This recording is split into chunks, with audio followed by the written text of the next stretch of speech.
a day packed with takeaways for not just entrepreneurs, not just promoters, but also people who are trying to understand business.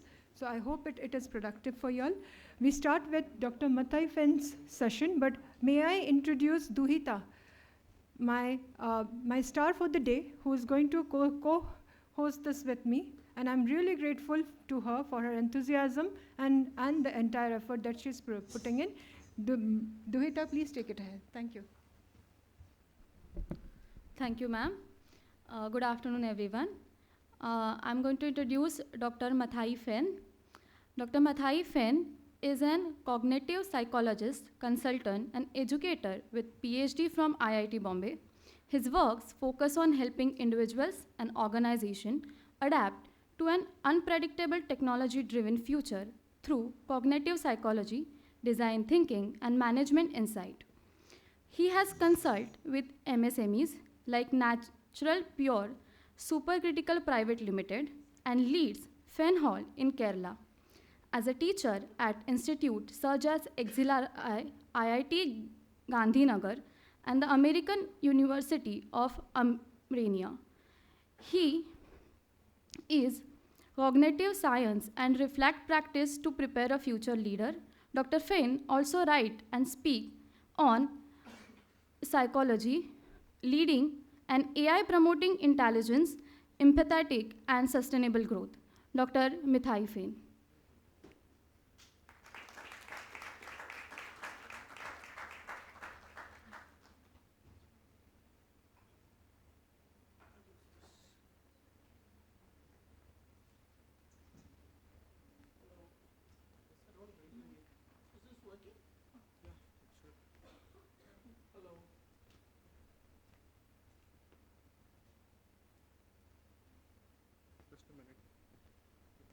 I'm sorry, I'm very uncomfortable standing in a corner. I did that all my school days, so I don't want to do that anymore. Just give it a few minutes. Yeah. Thank you. Thank you very much. Thank you all for being here. It's lovely to be here, and I wouldn't have missed it for the world. I'm not going to spend a lot of time explaining who I am and thanking each and every one of you because I've been given 20 minutes. I'm going to try and get through that as fast as possible. Being a teacher, I'm used to 3 hours, so I'm not going to do that. I'm going to do 20 minutes as fast as possible. I have 4 points. I'll be covering those 4 points, and then hopefully I will have time for question answer.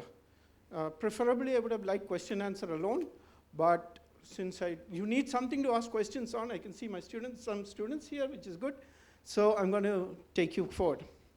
So here are the 4 points in a nutshell.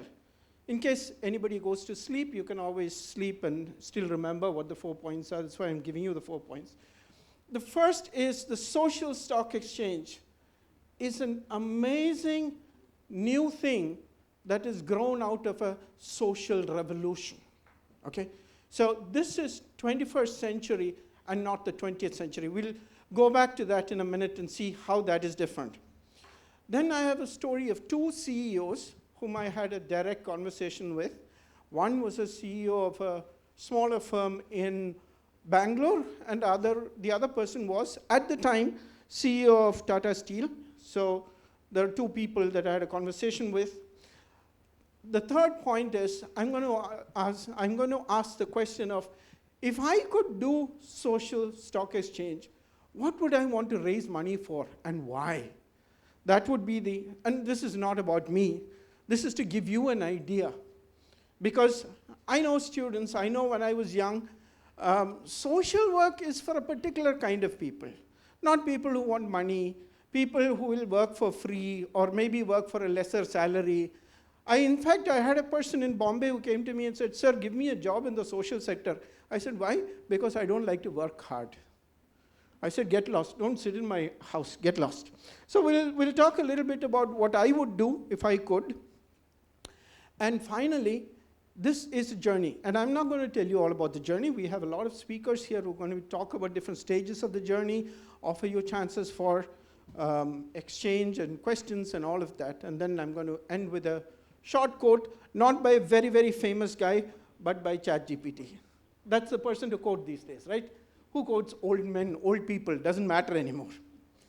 So let's take a look from the beginning. Let's take a look at social structure and how it's changed. The 20th century had a particular notion of what companies were, of what economics was, and what is the job of a stock market. What is the job of an exchange? There was an idea. And the idea was called the growth model.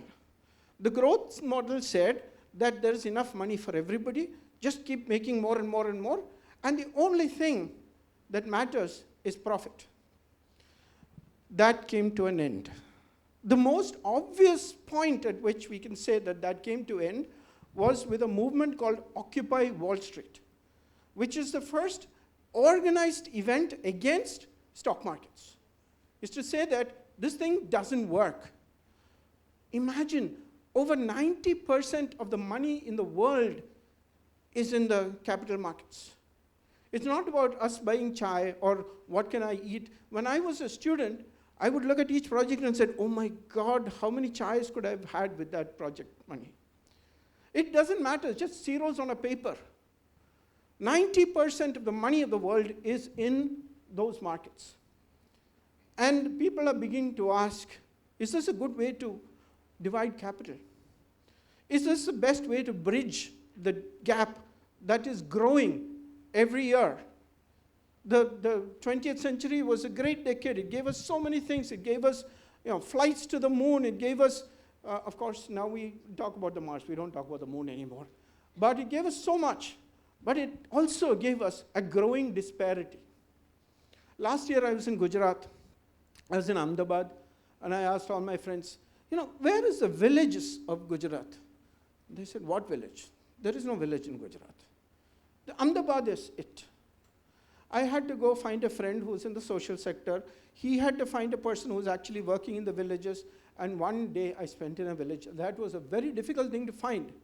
Not because there aren't any villages, but because we stopped caring about it. Social stock exchange is here to change that. Social stock exchange says that you need money for non-profit organizations. You need money for a company, even if the idea of a company is to do good. What does your company stand for? When I was a student, I was in IIT Bombay, and one of the questions that I always asked is, what does a company stand for?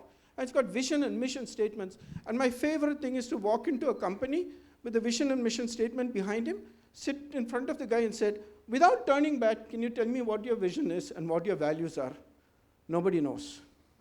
When I was working in Bombay, I was working with an agency, and we got a fax, and the fax said, we are going for IPO, and BSc needs that we should have a vision and mission statement. Please send one back by return fax. Now they don't send it to agencies, now they send it to ChatGPT instead. But this is it. Social stock exchange says, no, that's not what it is. So I will come to a CEO who asked this question of, every company has a social mission. Otherwise it wouldn't exist. Think of the worst possible companies of, making cigarettes, so-called sin stocks, or alcohol, or all of that. They also have a social function. It's easy for us to judge otherwise, but they do. Otherwise, they wouldn't exist. Peter Drucker says they wouldn't exist if they didn't have a social function, right? So, social stock exchange says, let's put things where they matter. Let's see what is your social function, and let's see how do we measure it. And let's see how can you be accountable for it. In the corporate sector, we are familiar with everybody who does whitewashing. Whitewashing, greenwashing, all kinds of washing exists now. But whitewashing is this, that everybody says, oh, this is our social mission. But that's about as much as we do. So, 21st century, we see a whole set of change. We see employees who are asking the question of, what does your company do other than make money? We see employees who feel sad about working for a company because it means nothing to them. It means nothing to anyone else. So, social stock exchange is something that is time is due, and it is a product of the 21st century. It did not belong in the 20th century. In fact, if you do your little bit of search, which I have to do because I'm talking, you'll find out that London had something similar, but it didn't work. Canada has something similar. They're struggling to make it work. India is one of the few that have decided that we want to make this a flagship thing. We want to make this important. So it's a 21st century. That's the first point that I wanted to make. I forgot the second point. Actually, I have too many points, so I have to write down. The next point is about a conversation I had with the then CEO of Tata Steel. He said, you know what? My job is to raise money. And when I go to a fund manager and say, I want to raise money, they don't ask me, how am I treating my employees? They don't ask me, how's my environment? They ask me, what is the Q1, Q2, Q3? That's all that matters. And he says, how do you work with social functions in a world where the only thing you're measured by is your profit margins? In fact, one of the things I love asking my students is, it's very easy. Most people say that big companies are villains. There's a whole movement like that, right? Big companies, big pharma, blah, blah, blah, blah. I ask them, you know who owns them? And they'll say some rich person's name. They don't own it. You do. Because it's a mutual fund that owns it. And when you invest, do you ask what its social record is? You look at your investment portfolio, look at it and say, what is the social record that I have? Are there companies that you will not invest in? How do you even know? Because it's invested by a mutual fund, right? This is the world as it did exist in the 20th century. Again, social stock exchange aims to change that. In 21st century, we're saying making money is not enough. We need something more. It was fashionable to say in the 20th century. I know a lot of people who said it, but that's all. It's a cocktail party conversation. Over a drink, you'll say it. But when it comes to sitting down for a meeting, say, paisa batao. And finally, bottom line is bottom line. All right, so now I've done away with two of my main points. That leaves me just two. What would I do if I had money? Here's my dream. I want to share it with you. The world is going through what is called a demographic shift. Average age of people are growing older and older and older. Nobody, other than a few people who write books about it, nobody seems to care about it. Have we, even now advertising, by the way, I started my career in advertising. So even now advertising is all about young people. It's about that, young people with, like Caribbean cruises. Everybody talks about Caribbean cruises. There are advertisements of young girls without much clothes. I said, those are all the people who are serving, because those people cannot afford it. The people who can afford it is old people like me, because now I don't have a job, because I'm retired, and I have the money, I can go on a cruise. But advertising still focuses on youth. Organizations still focus on the youth. Recently, my state started a new initiative for senior citizens. And they have allocated a total of 5 crores of rupees, which God knows when, if you'll see it at all. 5 crores of rupees is allocated to all seniors who have a good idea for business. I could use that 5 crores in one shot. Anyway, so this is the thing there. What can we do about it? How can we make society more aware of this? I have a dream, and the dream has one, research. Go and talk to these old people. We did research on that, and there was a man who wrote a book about how to run old age homes for the Kerala government. I went and asked him, as an old person, how do you want it to be? And he said, in all my life, nobody has ever come and asked me, what do I want?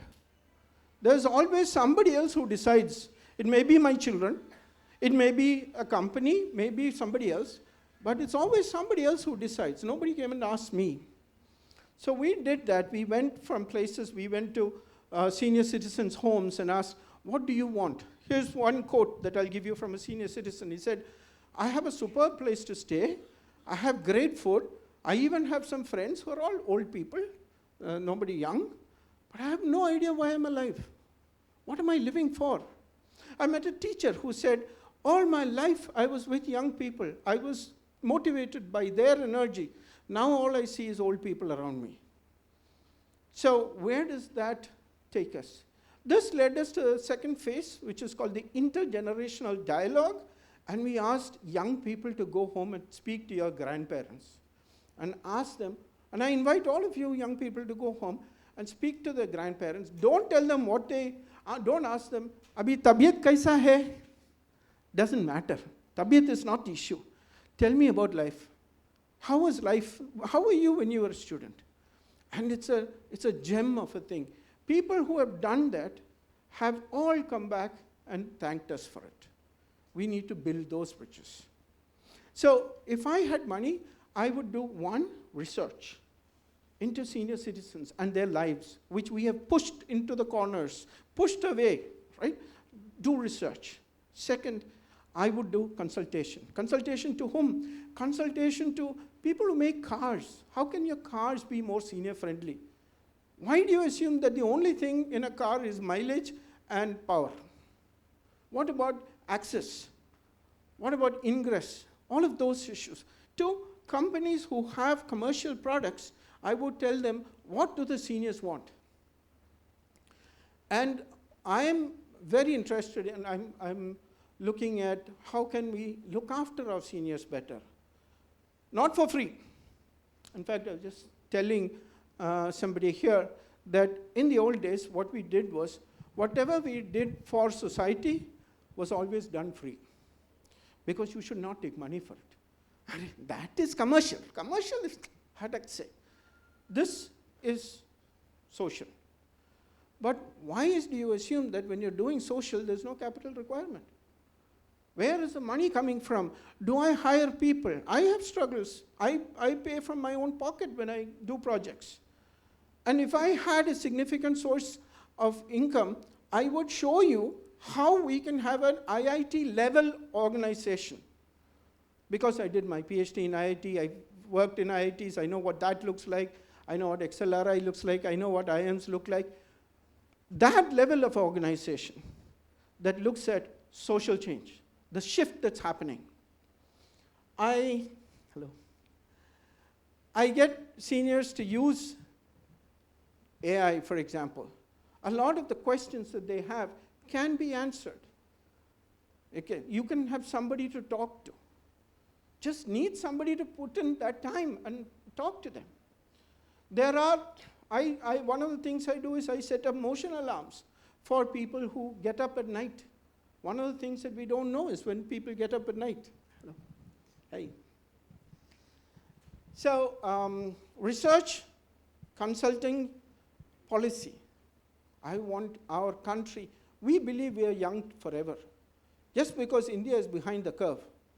People like Italy, people like Portugal, people like Japan are panicking because there's no young people. Here we are trying to export as much as possible. At least my state, Kerala, we try to export young people. That is our main export, nothing else. And increasingly what's happening is that they are leaving all the old people behind. So in my state, the average population is again increasing. So policy, that is what we need. I confess I don't know how to do all this. I'm not listed on the social stock exchange. I would love to be, and I would love to see how that works. And there's a chapter I've written for their book where I say that it's a journey. And you know, people these days, when you're doing startup, you think that if I have a good offer document, blah, blah, there are a few documents that you have, then money is assured. You know, people have nothing else to do other than give you money. All you need is to have some pieces of paper. What about profitability? Usse baad mein dekhenge. Now, paper is what is important. To the social sector, that's not true. You need to prove that you're serious about this. You're not there to just fool somebody about it, get the money and run away. So it's a journey, and for people like us, it's always a struggle. Do I focus on the financials, or how do I get the paperwork? Is that what I need to focus on? or do I focus on how do I help right now? I know a lot of people who are doing really good stuff. They've never filled in any form. वो अपना जेब से पैसा देते हैं. We are here to change that. We are here to say, as a society, enough is enough. 20th century capitalism is an anachronism, doesn't belong in the 21st century. And we are looking at the 21st century. So, without much ado, let me get the famous quote that my famous guru said. Let's see what it says, huh? Because the last minute I printed, I didn't even look at it properly. The social stock exchange is more than a market segment. It is a declaration that we can build an economy that measures the success, not just by the wealth it creates, but by the well-being it fosters. Well-being is a very important thing. I work with health sector people, and they're only looking at how do I cure patients. Cure patients and well-being are completely different things. So how do I do a well-being? It's a challenge to all of us, founders, investors, regulators, to move beyond the tyranny of the quarterly profit and invest in the long-term fabric of our society. Let's begin that work today. Thank you very much.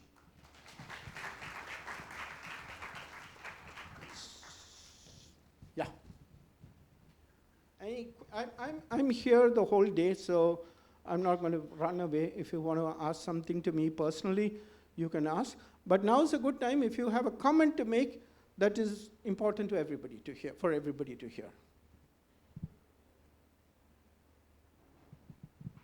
Thank you. Thank you so much, sir. Since he asked you all to talk to him, there is something that you all should know. At Accelerate, there was a point of time wherein I was so disheartened that I thought that my MBA education was not for me, and I was almost about to drop out. I had spoken to sir, and this is the history today that we are here. The current company that I'm running was his idea. And that's exactly how I started. After I returned from Silicon Valley, I met him. He gave me this idea, and that's how it has grown. Sir's mentoring since my student days has continued till date. So if anybody needs that kind of a growth or dream come true life, please go ahead and make it yours. Do talk to him. And thank you so much, sir, for all your words. We are going to move on to our next panel. And I would request Duhita to introduce our next speakers, who are people who have inspired me. Dr. Satya Vadlamani, she will give you a bigger introduction. Dr. Satya Vadlamani is a industrialist that I am inspired by. And Sumana Iyengar, one daring tech leader who used to go to US all by herself, raise business for her company, and make it a great one. So look forward to listen to them. And Shakti Lekhaji, I will not introduce him because you should hear him.